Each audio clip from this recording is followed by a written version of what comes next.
क्या कर रहे हो तुम ये? सुनी, तुम इधर क्या कर रही हो? तुम्हारा जूता टूट गया था तो तुमने मुझे बताया क्यों नहीं? क्यों छुपाया मुझसे? और ये सेवी खरीद के क्यों घूम रहे हो? अगर वो 2200 को हम नहीं दे सकते तो कोई बात नहीं ना, हम कुछ और देख लेते हैं। और वैसे भी मैंने तुमसे थोड़ी बोला था पैसे देने की साकिब, मैं तो खुद इनके पापा ने भेजे थे मुझे। और तुम ऐसा सोचते हो क्या मेरे बारे में कि अगर तुम्हारे पास पैसे नहीं होंगे तो मैं कुछ बोलूंगी तुम्हें? मैं प्यार करती हूँ तुमसे, पैसे से थोड़ी करती हूँ।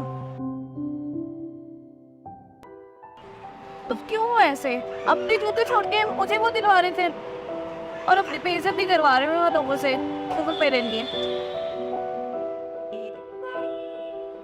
मैं तो बस यार तुम्हें वो दिलवाना चाहता था। मुझे नहीं चाहिए वो, मुझे बस तुम चाहिए हो। अब ये लो। ठीक है,